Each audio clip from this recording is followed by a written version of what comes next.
The alarm screamed through every corridor of Station Epsilon when the unknown vessel appeared on their detection systems. Captain Laura Bennett was in her quarters finishing her daily reports when the emergency signal made her heart jump. She grabbed her uniform jacket and ran toward the command deck without bothering to seal the front closures.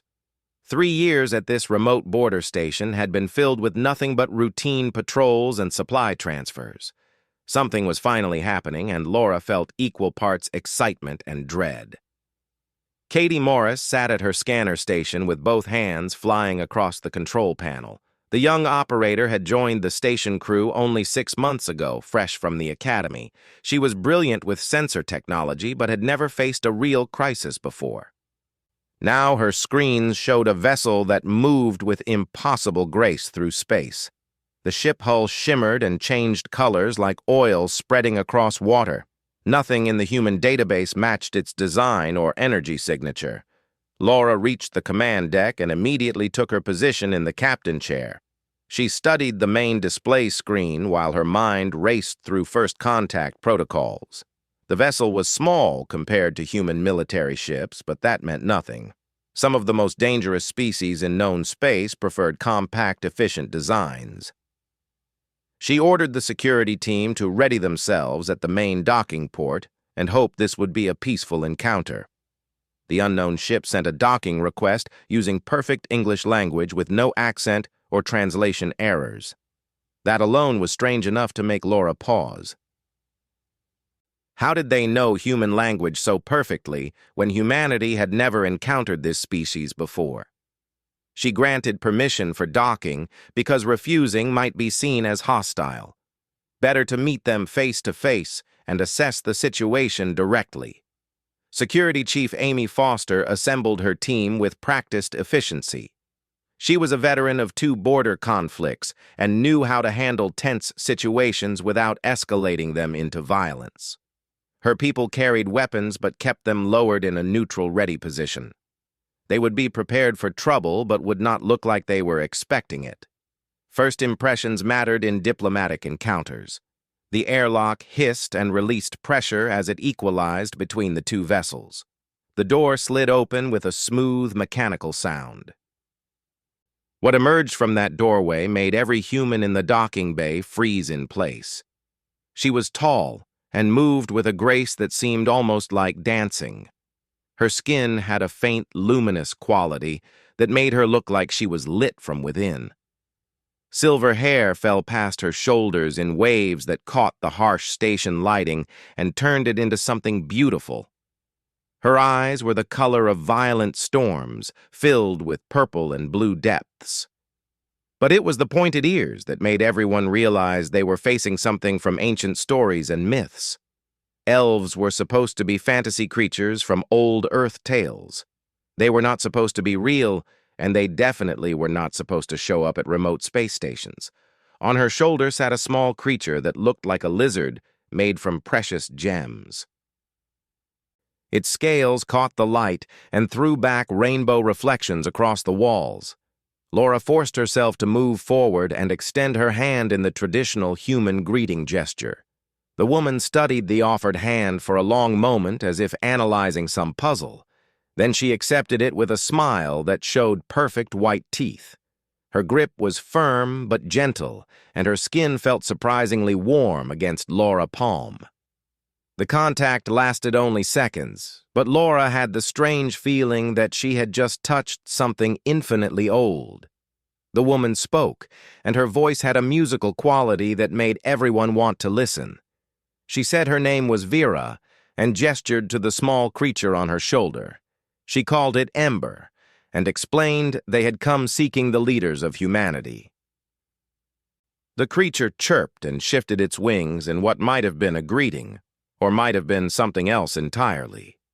Katie had been running standard biological scans during the entire exchange without really paying attention to what she was doing. It was automatic procedure to scan any new species for potential biological hazards or health risks. Suddenly, her console erupted in cascading red warning alerts that filled the screen. The security system activated automatically based on the scan results. Blast doors began slamming shut throughout the station with loud metallic bangs. Armed drones dropped from concealed ceiling compartments with weapons already tracking toward the new arrival. Katie stared at her screen in absolute disbelief. The scan results made no sense according to everything she had learned in training.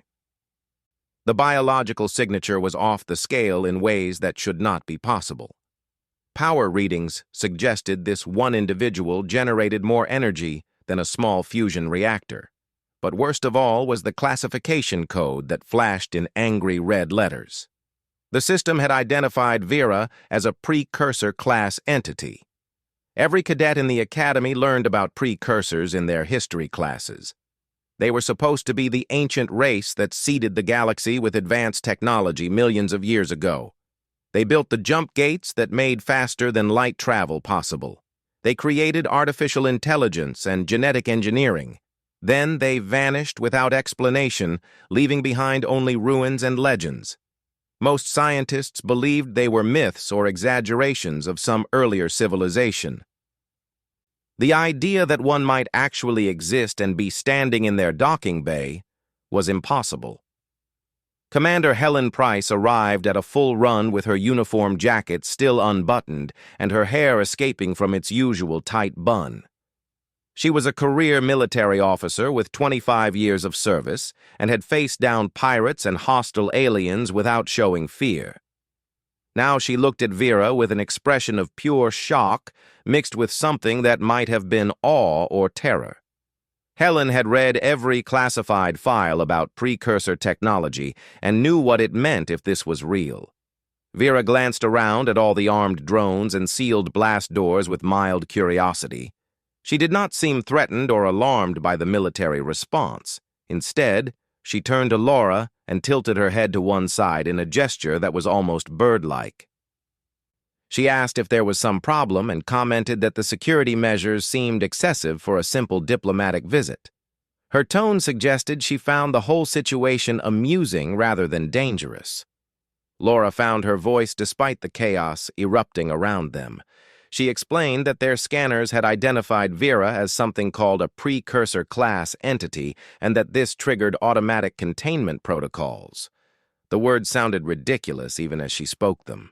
She added that humans had always thought precursors were just legends from the distant past. Vera laughed, and the sound was warm and genuine like sunlight breaking through storm clouds. She admitted that, yes, technically she was Aelither, which human databases probably classified under precursor civilizations. Her people preferred not to use that term because it made them sound ancient and dusty. She looked around at all the military hardware pointed in her direction and asked if this special classification came with any benefits. Perhaps free coffee at the station cafeteria. That was when Ember decided to make his presence truly known. The small lizard on Vera's shoulder stretched and yawned in a very ordinary way. Except when his mouth opened, it revealed rows of crystalline teeth that caught the light and glinted like diamonds.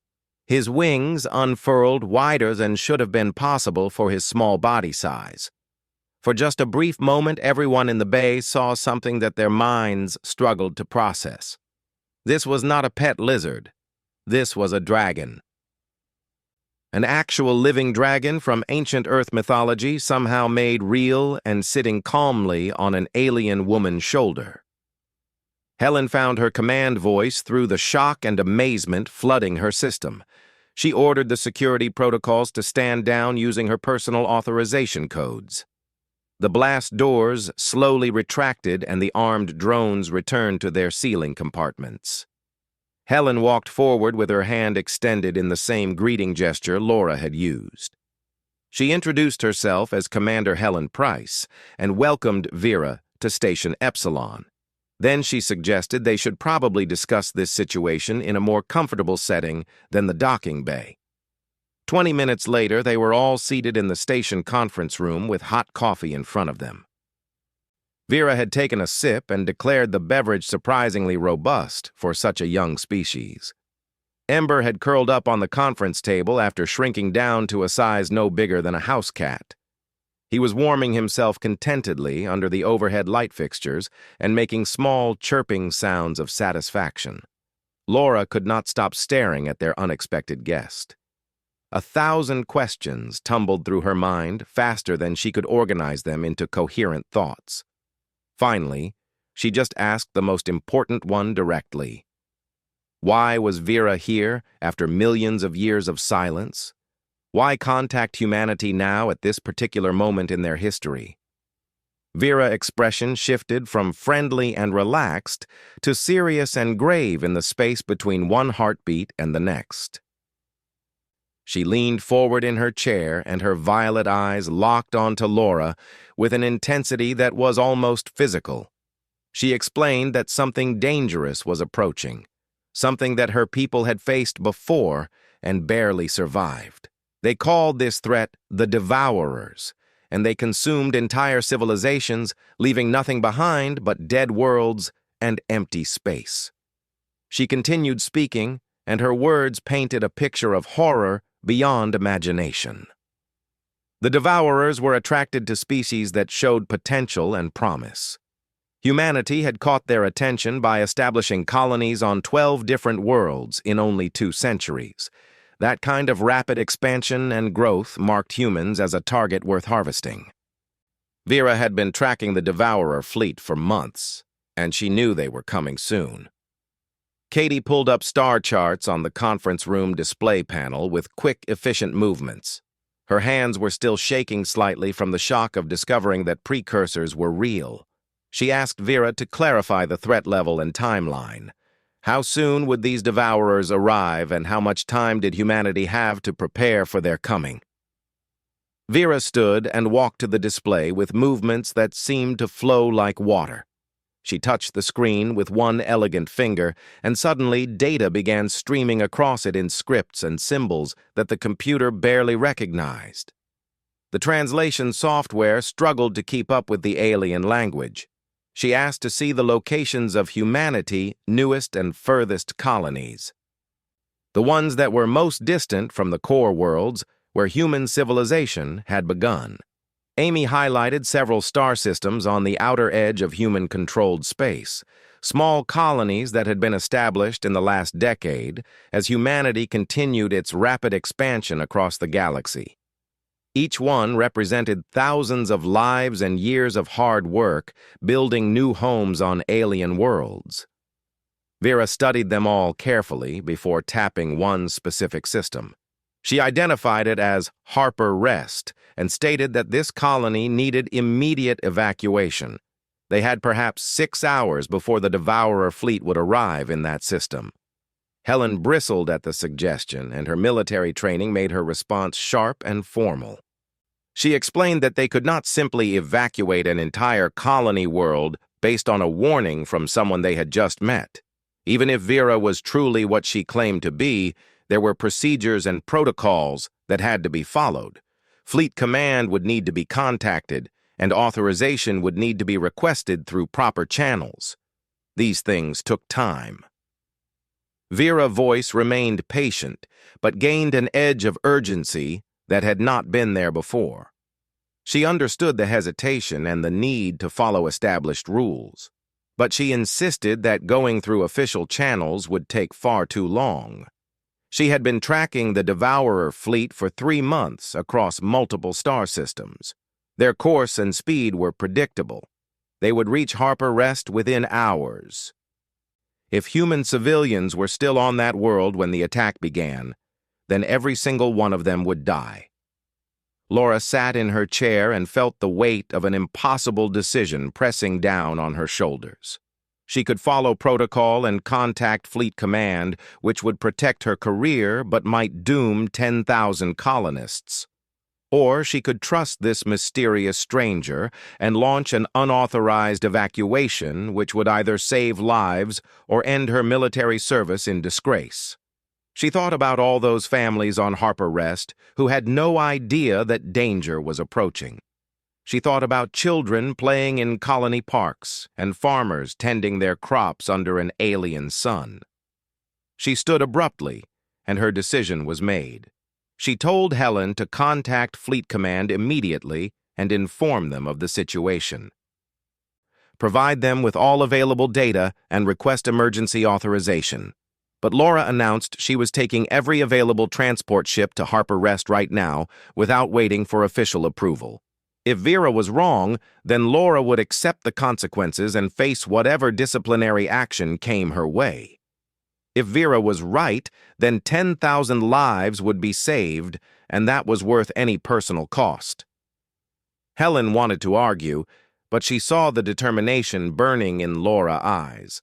The commander had known Laura for 3 years and recognized when the younger officer had made up her mind completely. Helen nodded slowly and accepted the decision. She promised to send every ship they could spare. But she also warned that this better not be a mistake, because both their careers were now on the line. Vera smiled grimly at Laura's choice, and there was approval in her ancient eyes. She said that Laura had just demonstrated exactly the quality that made humanity worth saving, the willingness to take personal risk for the sake of others, the ability to trust instinct over bureaucracy when lives were at stake. These were traits that Vera people had once possessed, but had lost over long centuries of isolation and caution. Ember raised his small head from the conference table and made a sound that was part growl and part mournful song. His eyes began to glow with a faint red light, as if he could already see the coming battle. The small dragon seemed to be mourning for lives not yet lost, but in terrible danger. The station erupted into controlled chaos as every available ship prepared for emergency departure. Crew members ran through corridors, pulling on pressure suits and grabbing equipment. Transport vessels that had been in maintenance were rushed through emergency clearance checks. Military escorts powered up their weapon systems and ran targeting diagnostics. Everyone knew this was irregular and possibly career-ending, but no one questioned the orders. Laura suited up in the pilot ready room and checked her equipment with practiced hands. Vera walked beside her, still wearing the same flowing garments she had arrived in. The Elithir woman seemed completely unconcerned about things like pressure suits or life support systems. Ember rode on her shoulder and had grown slightly larger, as if preparing for what was coming. Vera placed a hand on Laura's arm, and the touch was gentle but firm. She thanked Laura for trusting her when there was no logical reason to do so. She explained that humanity possessed a quality her own people had lost somewhere in their long history. Humans still knew how to hope, even when facing impossible odds. They refused to give up or surrender, even when every rational analysis said defeat was certain. That stubborn optimism was what made them special. Laura managed a tight smile despite the tension knotting her stomach. She asked Vera to be completely honest about what they were really facing out there. What would the battle be like when they reached Harper Rest? What were the chances that everyone would survive this encounter? Vera's expression became serious and ancient. She looked toward the station walls as if her eyes could see through metal and space to the distant colony world. She spoke one word that made Laura's blood run cold: war. They were facing war of the kind that would decide whether humanity survived to see its 3rd century among the stars. The Devourers did not negotiate or compromise. They consumed everything in their path and left nothing behind but silence. The fleet launched from Station Epsilon in waves of ships large and small. Transport vessels designed for cargo hauling were pressed into service for evacuation. Military frigates formed defensive screens around the vulnerable civilian craft. Laura's command ship led the formation, with Vera's small vessel keeping pace beside them. Ember had grown to his true size and flew alongside the human ships like some ancient guardian from myth made real. The dragon was massive when fully grown, easily 100 meters from his nose to the tip of his tail. His wings seemed to cut through space itself with impossible grace. Scales that had appeared gem-like when small now looked like polished armor plates. Every movement was power barely contained. Laura watched him through the view screen and tried to imagine what it would be like to face this creature in battle as an enemy instead of an ally. Behind them, Station Epsilon transmitted urgent messages toward the core worlds where Fleet Command maintained their headquarters. The signal would take hours to reach them, traveling at light speed across the vast distances of space. By the time anyone in authority received the warning and formulated a response, the battle would already be over one way or another. Laura and her small fleet would face the Devourers alone. The jump to faster-than-light travel was always disorienting. Reality seemed to twist and compress as the ships entered the quantum tunnel that would carry them across light years in minutes instead of decades. Laura closed her eyes against the strange colors and geometric patterns that human brains were not designed to process. When they emerged back into normal space, she immediately checked their position. They had arrived at Harper Rest, and Laura felt her heart sink as she looked at the view screen. Vera had told the truth. The sky above the colony world was turning black with ships that looked like they had been grown rather than built. Devourer vessels were enormous organic structures of obsidian and nightmare shapes. They moved through space with predatory grace. Weapons ports were already opening along their hulls, and energy was gathering in sickly green colors. The Devourers had arrived first, and they were already beginning their attack. Laura could see the colony defense systems trying to respond far below on the planet's surface. Small fighter craft launched from the colony military base. Point defense lasers fired upward from ground installations. But it all looked hopelessly inadequate against the massive fleet descending from orbit. Laura opened a communication channel to the colony administration building. She identified herself and ordered immediate evacuation procedures. Every civilian needed to get to the transport ships as quickly as possible. There was no time for debate or questions.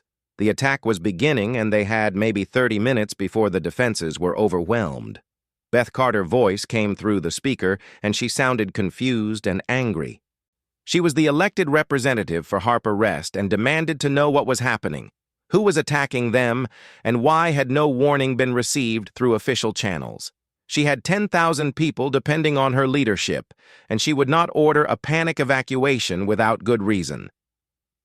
Laura wanted to scream at the woman that good reason was descending from orbit with enough firepower to turn the entire colony into molten slag, but she forced herself to stay calm and professional.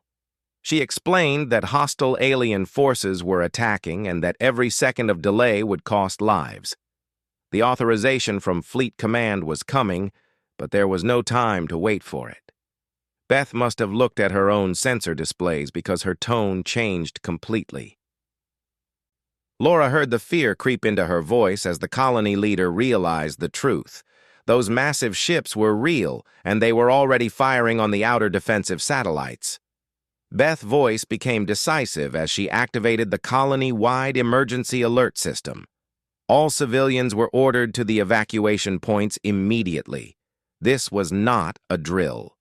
Nina Blake coordinated the colony defense forces with the cool efficiency of someone who had trained for this moment without ever expecting it to actually happen. She was colony defense coordinator and commanded 12 fighter craft against an enemy fleet of over 30 capital ships. The odds were impossible, but her pilots launched anyway because someone had to buy time for the evacuation. The first engagement lasted less than 30 seconds before 3 human fighters were destroyed. Their weapons barely scratched the Devourer shields. The return fire was devastating beyond anything Nina had seen in training simulations. Each enemy weapon strike released enough energy to vaporize a building. The fighter pilots were brave, but they were fighting with technology that was generations behind what they faced. Then Vera's ship entered the battle, and everything changed in ways that Nina's mind struggled to comprehend. Vera's vessel moved through space with grace that defied physics and made human tactical computers struggle to track its position. The ship seemed to dance between enemy weapons fire without effort. Ember had grown to his full magnificent size, and now he merged with the ship in a display of light and ancient technology that was beautiful and terrifying. The dragon and the vessel became one entity that was part living creature and part war machine. Laura watched from her command ship as this impossible hybrid tore through the Devourer formation. Dragon fire that burned hotter than any sun melted through enemy armor that had shrugged off human plasma weapons.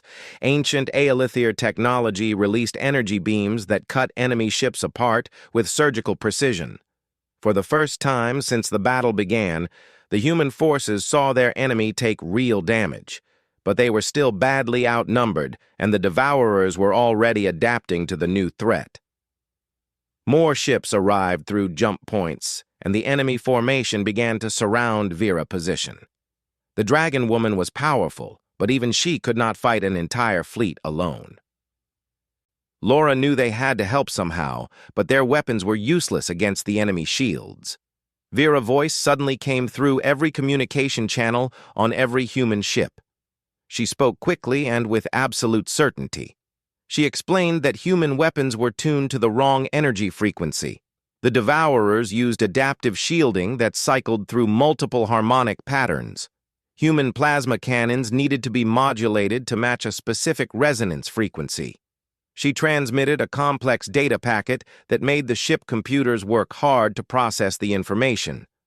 Lieutenant Maya Brooks sat at the tactical station on Laura's ship, and her fingers flew across the controls as she worked to implement the changes. She was the best weapons officer in the small fleet, and she understood energy systems better than anyone. Maya had graduated top of her class from the Naval Academy. Now she was literally rewriting weapons protocols in the middle of active combat. The pressure would have broken most people, but Maya thrived on impossible challenges.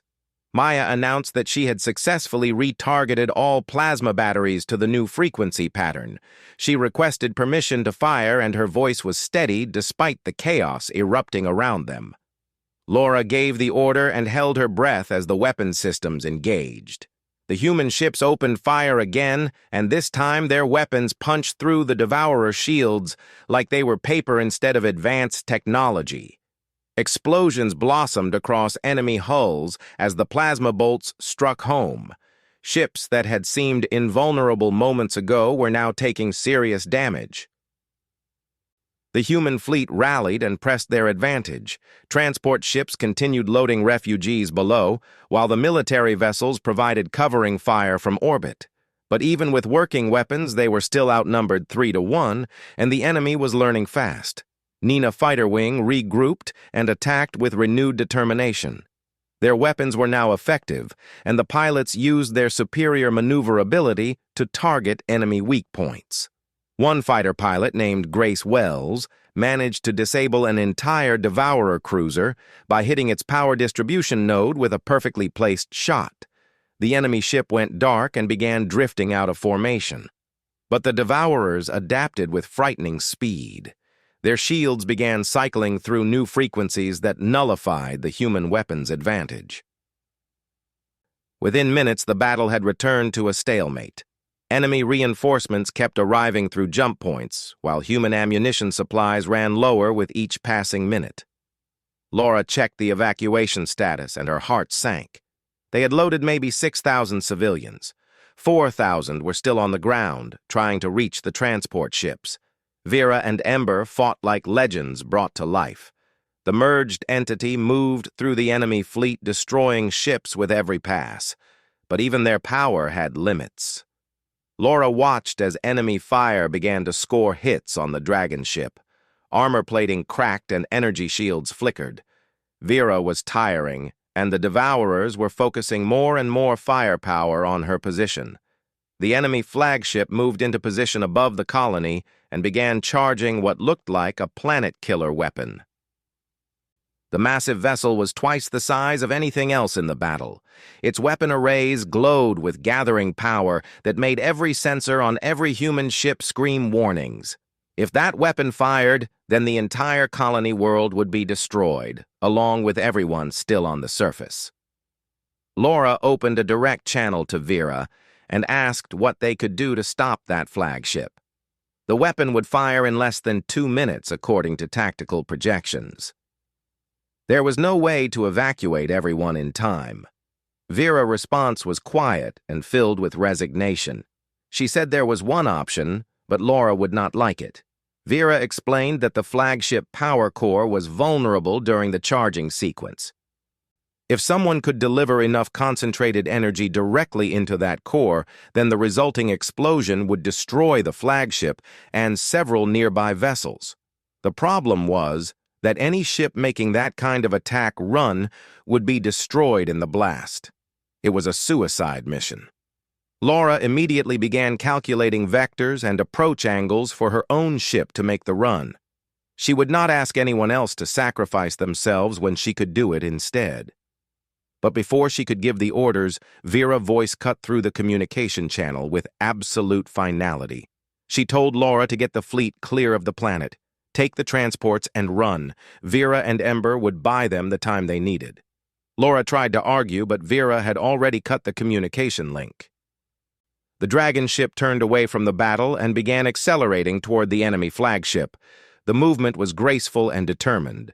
This was not panic or desperation. This was choice made with full understanding of the cost. The human fleet received new orders and began pulling back from orbit. Transport ships loaded the last of the refugees in frantic haste. Military vessels formed a protective screen around the civilian craft. Everyone watched their displays as Vera made her final attack run. Ember roared, and the sound somehow carried through the vacuum of space. It was a challenge and a war cry, and a goodbye all combined into one primal expression of defiance. The dragon poured every bit of his ancient power into one final burst of speed. Energy fields around the merged ship began to overload and burn with impossible brightness. The Devourers tried to intercept, but they were too slow. Vera and Ember crashed into the flagship power core at full speed, and for one terrible moment nothing happened. Then light brighter than a sun erupted from the impact point. The explosion consumed the flagship and 3 other capital ships in a sphere of pure destructive force. The shock waves scattered the remaining Devourer fleet and disabled several more vessels. Katie stared at her sensor station with tears running down her face. She reported that she was detecting no life signs from the blast area. The energy release had been so intense that nothing could have survived. Vera and Ember were gone. The ancient Elithir, who had tried to save humanity, and her loyal dragon companion had sacrificed everything to give the colonists a chance to escape. Laura felt something break inside her chest, but she forced herself to focus on the immediate crisis. She ordered all ships to jump to faster-than-light travel immediately. The Devourers were regrouping, and they would not get another chance to escape. The human fleet entered quantum space and left Harper Rest behind. Below them, the colony burned under continued bombardment, but the people were safe. That was all that mattered. The transport ships were crowded beyond capacity with refugees. Families huddled together in cargo bays and corridors. Children cried for homes they would never see again. Adults tried to process the fact that their entire world had been destroyed in less than an hour. The colony they had spent years building was gone. Everything they owned except what they carried was lost. Amy moved through the refugee areas trying to provide comfort and maintain order. She had seen combat before, but never anything like this. These were not soldiers who understood the risks of warfare. These were farmers and teachers and shopkeepers who had been living peaceful lives until today. Now they were homeless survivors of an attack that should not have been possible. Beth Carter sat in one of the transport holds with her head in her hands. She was supposed to protect her people and guide them to prosperity. Instead, she had watched their world burn from orbit, while an alien woman she had never met gave her life to save them. Beth did not know how to process that. She did not know how to lead these people forward when everything they knew was gone. The fleet emerged from faster-than-light travel near a way station that could provide temporary shelter. Messages were already being transmitted to Fleet Command with full reports of what had happened. By now, the admirals and politicians would have received the earlier warnings from Station Epsilon. They would know the threat was real and devastating. Laura sat alone in her quarters after ensuring all the refugees were being processed and cared for. She stared at the wall and tried not to think about Vera, Smile, or Ember chirping contentedly while eating station snacks. The Aelithir woman had been ancient beyond human comprehension, but she had chosen to die protecting people she barely knew. That kind of sacrifice demanded respect and remembrance. Katie entered without knocking and sat down beside Laura without asking permission. The young sensor operator looked exhausted and heartbroken. She asked if Laura really believed Vera was dead. Could something that ancient and powerful truly be gone forever? Maybe somehow they had survived the explosion. Laura wanted to believe that, but she had seen the sensor readings. Nothing could survive that kind of energy release. Vera and Ember had known exactly what they were doing. They had chosen sacrifice over survival because it was the only way to save the refugees. Laura told Katie that the best way to honor their memory was to make sure humanity survived the war they had warned about. The communication systems began receiving priority signals from Fleet Command. Admiral Patricia Cruz wanted full briefings on everything that had happened. The military was mobilizing for war, but they needed intelligence about the enemy. What were the Devourers' capabilities and weaknesses? How many ships did they have, and where would they strike next? Laura prepared her reports with mechanical efficiency. She described the battle in clinical detail and included all the tactical data Maya had gathered. She explained about the frequency modulation that Vera had provided and how it temporarily worked against the enemy shields. She noted how quickly the Devourers adapted to new threats and recommended that humanity prepare for a long, difficult war. 3 weeks passed, and the war spread across human space like wildfire. The Devourers attacked on 6 different fronts simultaneously. Colony worlds fell one after another despite desperate defensive efforts. The frequency modulation trick stopped working after a few days as the enemy adapted completely. Human forces were being pushed back toward the core worlds and losing ground with each battle. Laura received orders to report to Admiral Patricia flagship. The Defender was a massive carrier vessel that served as mobile command center for the entire defensive fleet. Laura felt small and insignificant as she walked through corridors filled with staff officers planning strategy. But when she entered the Admiral's office, Patricia looked at her with respect earned through shared combat experience. The Admiral had reviewed all the reports and understood exactly what Laura had faced. Patricia asked direct questions about Vera and the Aelithir technology. Were there more of them out there? Could they provide additional help, or were they all gone like Vera? Laura admitted she had no answers, but she refused to believe Vera people would abandon humanity now. Then Katie's voice came through the communication system with excitement that cut through the grim atmosphere. She announced that Station Epsilon had received a transmission from deep space. It was Vera, and she was alive. The message from Vera was short and filled with static interference, but it was unmistakably her voice. She explained that she had survived the explosion but was badly injured. Ember was in some kind of regenerative stasis and would need time to heal. They were stranded on a derelict space station in deep space far from any inhabited system. She provided coordinates and requested immediate extraction if possible. Admiral Patricia made the decision in seconds. She ordered Laura to take a strike team and retrieve their ally. Speed was essential because the station location was in territory that the Devourers were actively patrolling. They would have one chance to reach Vera before enemy forces found her. Patricia gave Laura authorization to take whatever personnel and equipment she needed. Laura assembled her team within the hour.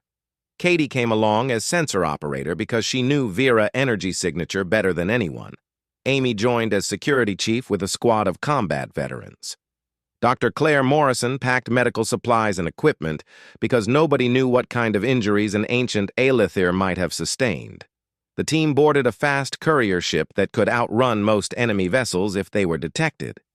The jump to the coordinates Vera provided took 6 hours of faster-than-light travel. They emerged in a region of space that was empty except for one enormous structure floating in the darkness. The space station was ancient beyond measure and built in the same flowing organic style as Vera's ship.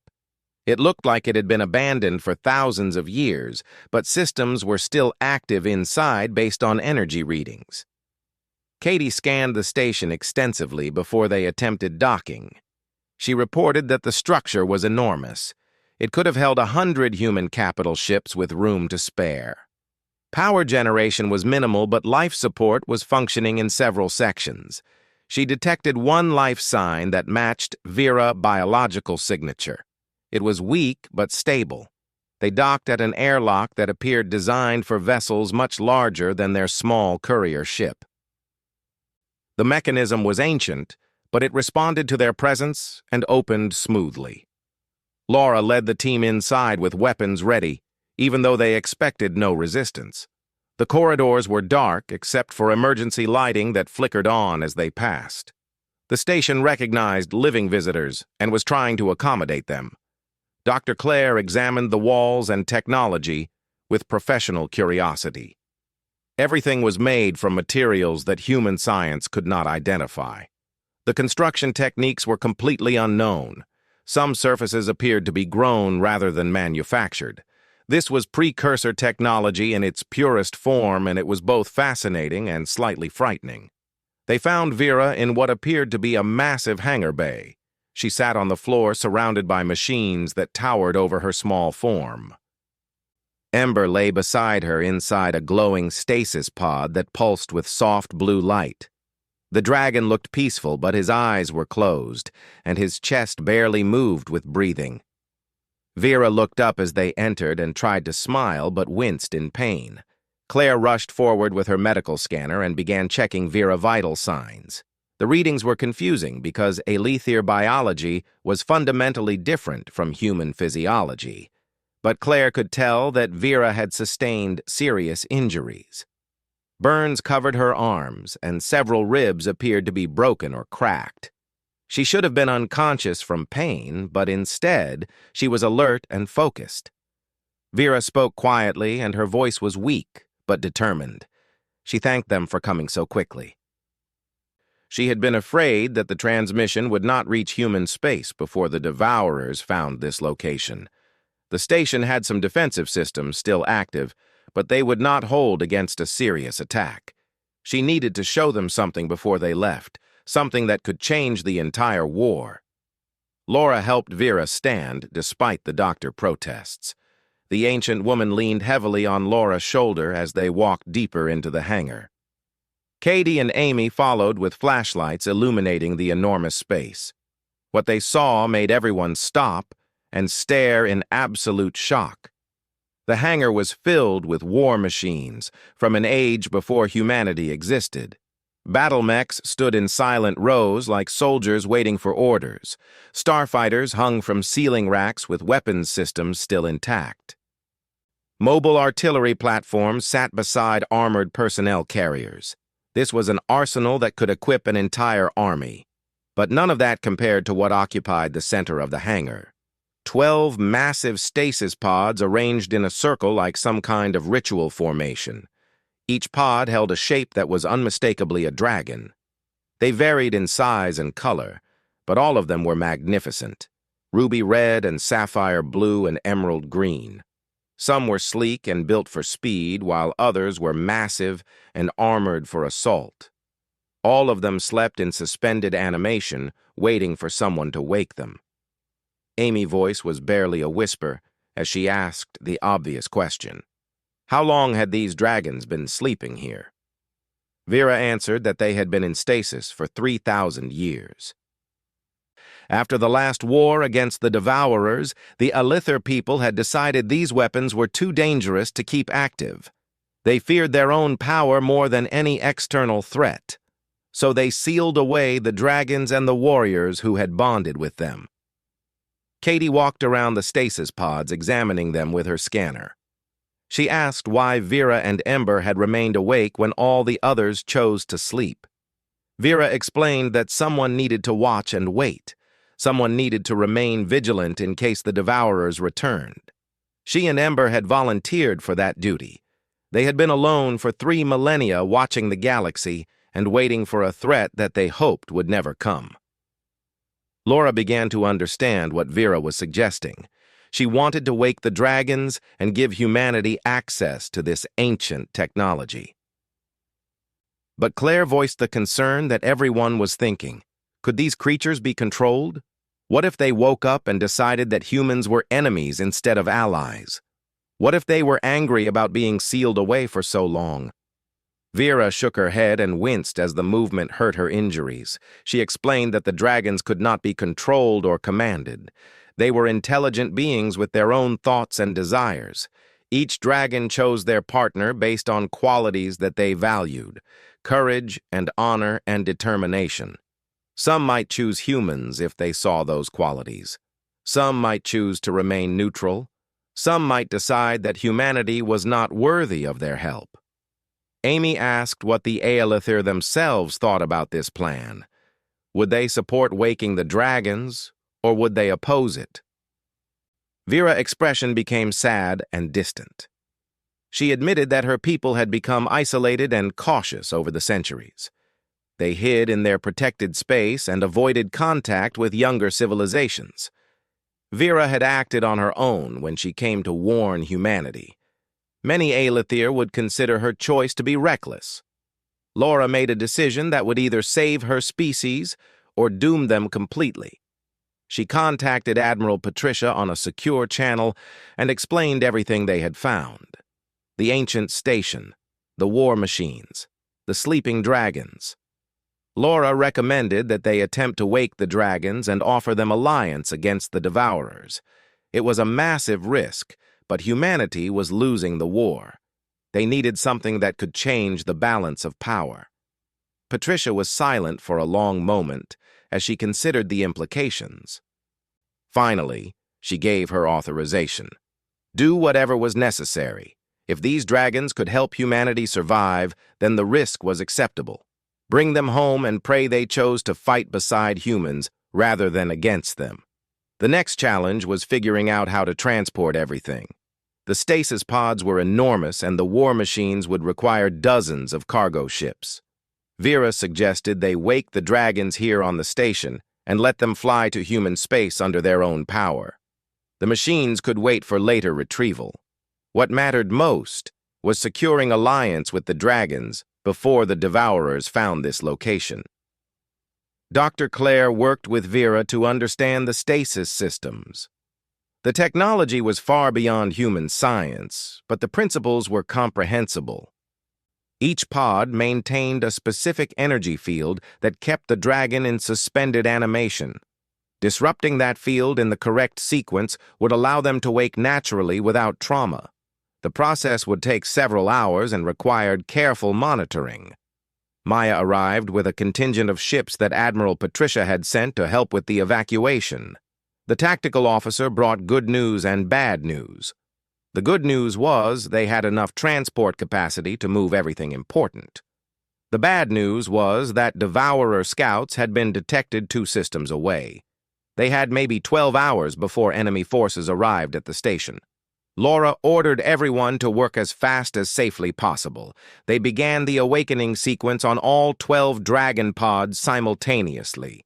Ancient systems hummed to life after millennia of dormancy. Energy fields flickered and stabilized. The stasis pods began to glow brighter as their occupants slowly returned to consciousness. Vera insisted on being present for the awakening despite her injuries. She sat in a chair that Maya had brought from their ship and watched the pods with ancient eyes that held hope and fear in equal measure. She explained that the awakening ceremony was sacred among her people. The dragons needed to see friendly faces when they woke. They needed to understand that they were among allies. Human volunteers assembled in the hangar as the pods began to open. Pilots and soldiers and scientists stood in nervous ranks, waiting to meet creatures from legend. Katie stood beside Maya, and both women tried to hide their anxiety. Amy positioned her security team around the perimeter just in case things went wrong. Dr. Claire monitored everyone's vital signs and kept her medical equipment ready. The first pod opened with a sound like distant thunder. A crimson dragon emerged, stretching wings that had been folded for 3,000 years. He was magnificent and terrifying, with scales that gleamed like rubies in the emergency lighting. His eyes opened and glowed with inner fire as he surveyed the hangar and the assembled humans. One by one, the other pods opened and dragons emerged into the waking world.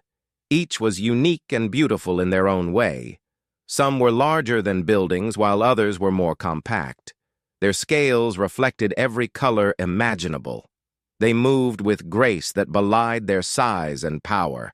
Ancient intelligence showed in eyes that had seen civilizations rise and fall. The dragons walked among the human volunteers, examining them with curiosity and caution. Laura felt her heart racing as a massive obsidian dragon passed close enough that she could feel heat radiating from his scales. His eyes met hers for one brief moment, and she saw something that might have been approval, or might have been simple acknowledgement.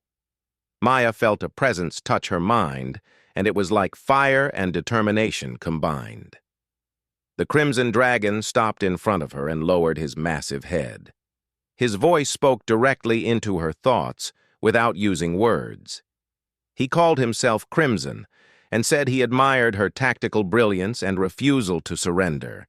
He asked if she would accept partnership with him to fight the coming darkness. Maya reached out with shaking hands and touched his scales.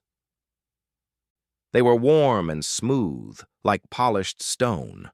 The bond formed instantly, and Maya gasped as their minds connected.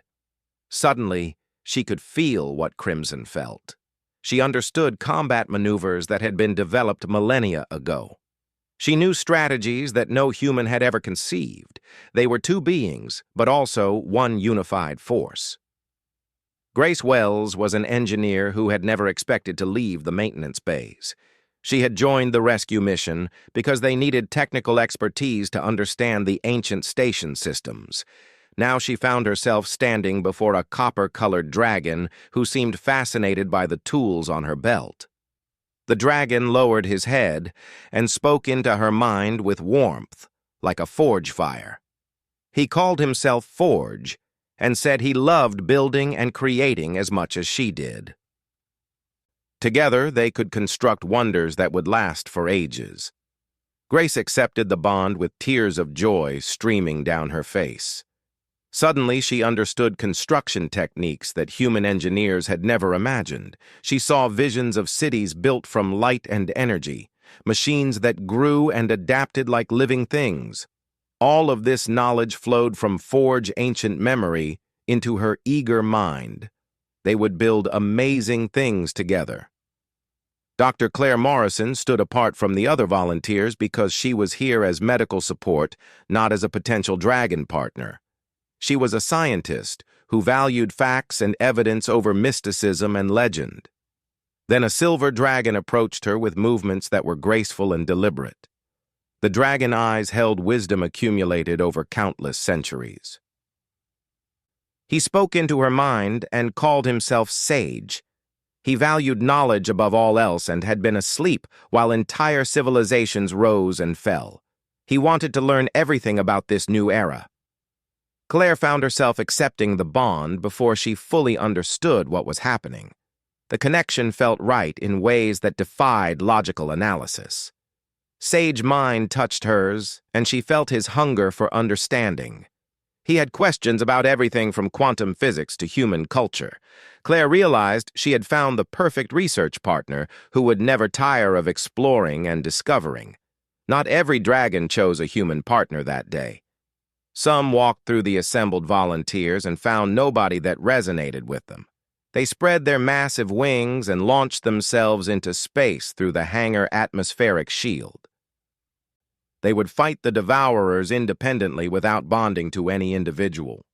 Others examined the situation and decided they preferred to return to sleep. They walked back to their stasis pods and sealed themselves inside. Perhaps another age would be more to their liking. 8 dragons formed bonds with humans, creating partnerships that bridged millions of years of evolution. 3 more dragons chose Aelithir warriors who had come with reinforcements. These were Vera people who had heard about the awakening and came to offer their support. The mixing of species created something new, a coalition that combined human adaptability with Aelithir wisdom and dragon power. The most impressive bond formed between a massive obsidian dragon and an Aelithir warrior named Lyra Starweaver. She was Vera's second in command and had fought beside her for centuries. The dragon was called Void, and he was the largest of all the awakened dragons. His scales seemed to absorb light itself, making him appear as a living shadow. When Void and Lyra bonded, the connection was so powerful that every other dragon and partner felt it resonate through their minds. Ember woke from his healing stasis at that exact moment, as if called by the resonance of so many bonds forming at once. The small dragon burst from his pod with a joyful roar and immediately flew to Vera. They embraced like family reunited after painful separation. Ember was fully healed and stronger than ever. His joy at seeing his brothers and sisters awakened was like music in everyone's minds. Something extraordinary happened when Ember touched his consciousness to the newly bonded pairs. The individual connections merged and expanded into a mental network that linked all of them together. Dragon minds and human minds and Aelithir minds touched and shared and understood each other in ways that words could never express. They became a unified force while still maintaining their individual identities. Laura stood apart from the bonding ceremony and felt a mix of awe and envy. She had not been chosen by any dragon and tried to tell herself that was fine. She was a commander, not a warrior. Her place was coordinating strategy, not flying into combat. But part of her wished she could experience what the others were feeling. That connection and unity looked amazing. Vera approached Laura and placed a hand on her shoulder. The ancient Aelithir understood what Laura was feeling without needing telepathy. She explained that not everyone needed to bond with a dragon to be important.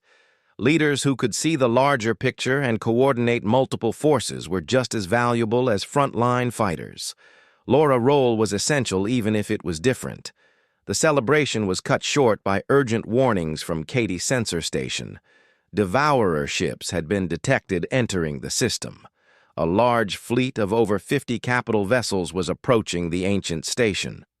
They had somehow tracked the awakening energy signature and were coming to destroy the dragons before they could become a threat.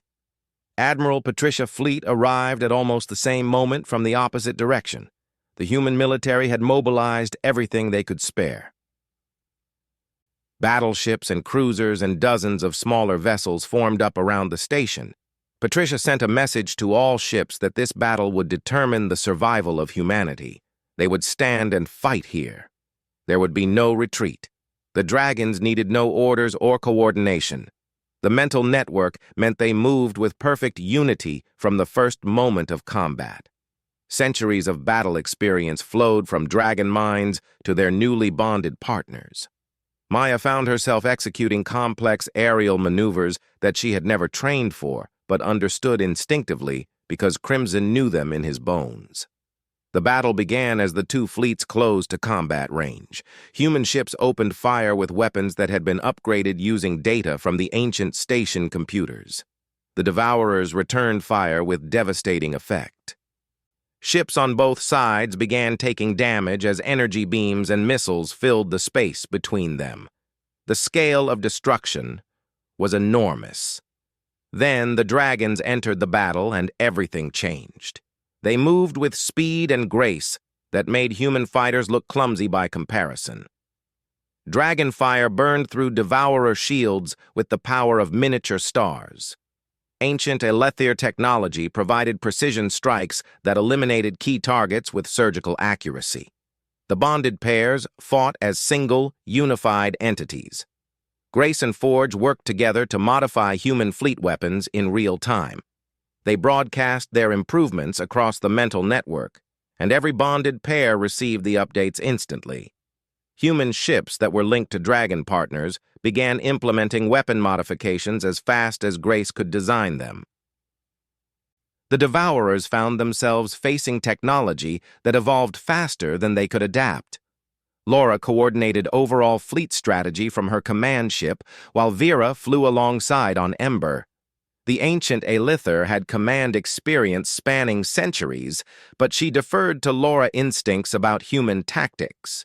Together, they created battle plans that used strengths from both species. Human vessels would bait and distract, while dragons struck from unexpected angles. Aelither ships provided electronic warfare support and covering fire. The Devourers began to struggle for the first time in their long history of conquest. They had won countless battles by isolating their enemies and overwhelming them with superior numbers and rapid adaptation. But humanity, greatest strength, had always been building alliances and working together. Combined with dragon power and Aelither wisdom, they created something the Devourers could not predict or counter effectively. Maya led a flight of 6 dragon pairs in a daring assault on the Devourer command ship. Crimson breathed fire that melted through enemy armor, while Maya used human missiles to exploit the weaknesses he created. They moved as one being with perfect trust and coordination. Other dragon pairs followed their lead, and the command ship found itself under attack from multiple directions simultaneously. The massive Devourer flagship tried to activate its planet-killer weapon as a last desperate measure, but Grace had been monitoring their power systems through the mental network. She transmitted targeting data to Void and Lyra, who were perfectly positioned for an attack run. The Obsidian Dragon and his Aelither partner struck with devastating precision. Their combined attack disabled the weapon charging sequence and left the flagship vulnerable. Laura saw the opportunity and ordered the entire human fleet to concentrate fire on the damaged flagship. Dozens of ships unleashed everything they had. The Devourer command vessel shields failed under the concentrated assault.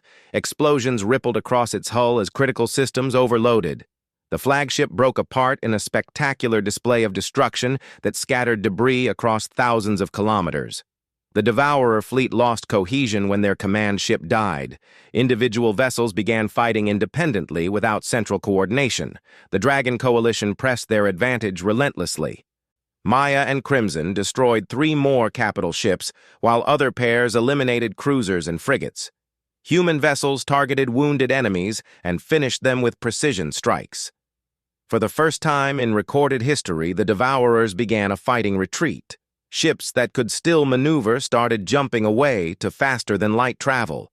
They abandoned damaged vessels and fled the battlefield. The coalition forces pursued them and destroyed several more ships before the rest escaped. Victory was complete and unprecedented. The aftermath of battle was chaotic but joyful. Ships limped back to the station for emergency repairs, but there was cheering on every communication channel. Humans hugged each other, and dragons roared their triumph to the stars. Even the normally serious Aelither allowed themselves to celebrate with their new allies. They had faced the Devourers and won decisively.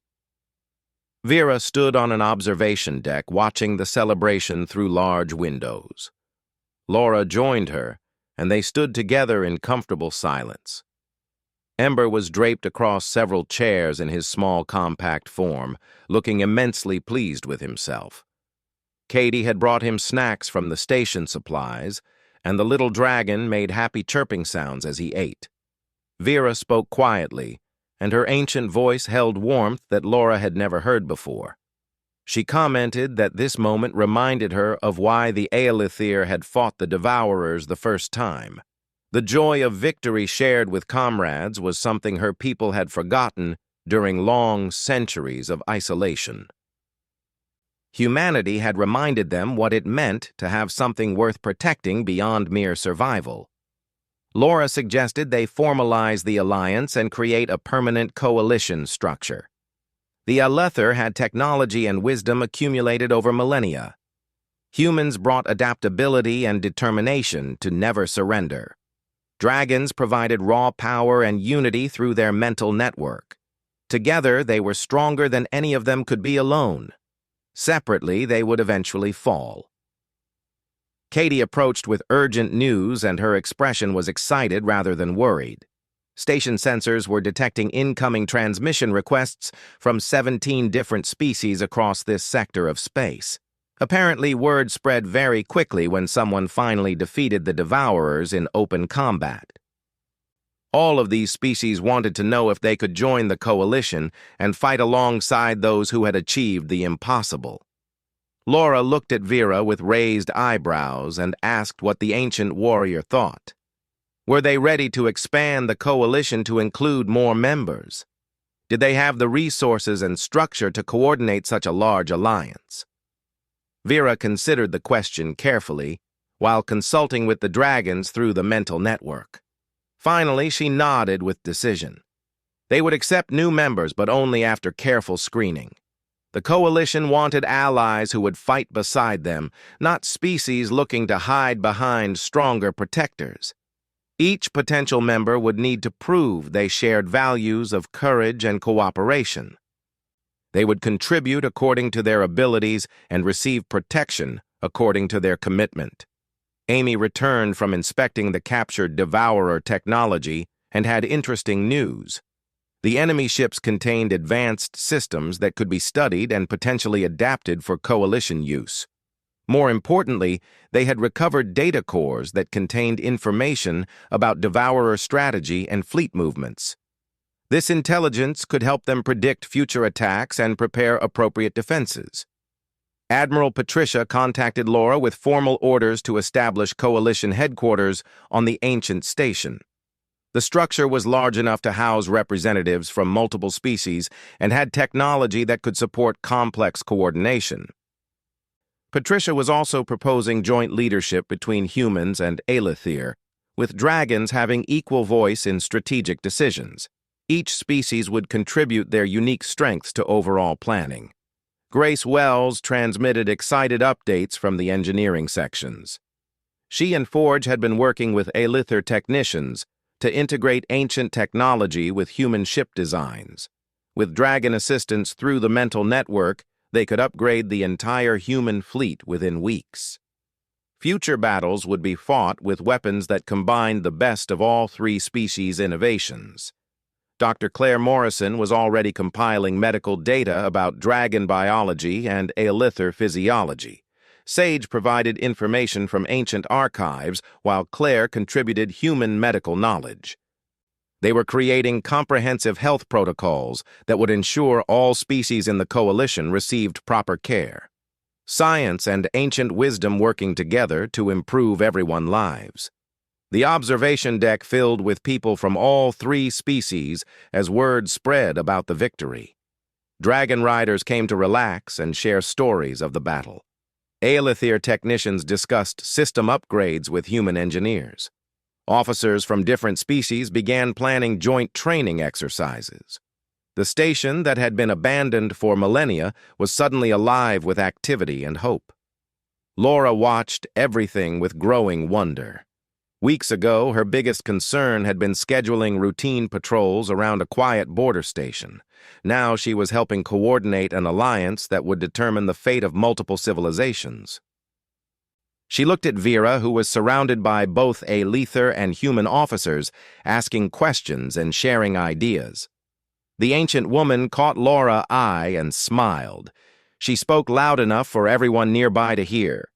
She said this energy and determination and hope was what her people had lost over long centuries. The Aelithir had become so afraid of their own power that they isolated themselves and hid from the galaxy. Humanity had reminded them that strength was not found in hiding ancient weapons, but in the courage to stand together against darkness. Laura raised her coffee cup in an impromptu toast. She declared they were celebrating new friendships and old dragons. They were honoring courage and cooperation, and they were committing to the idea that together they could actually win this war. The room erupted in cheers from multiple species, all united in common purpose.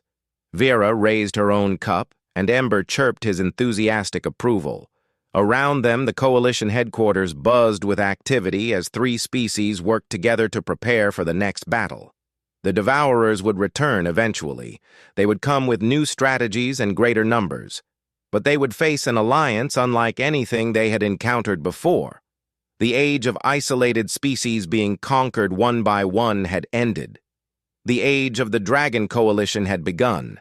And somewhere in the darkness between stars, the Devourers were learning a harsh lesson.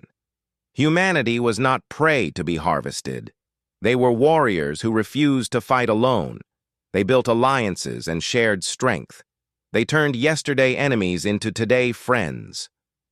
That made them more dangerous than any weapon or technology. It made them survivors who would endure.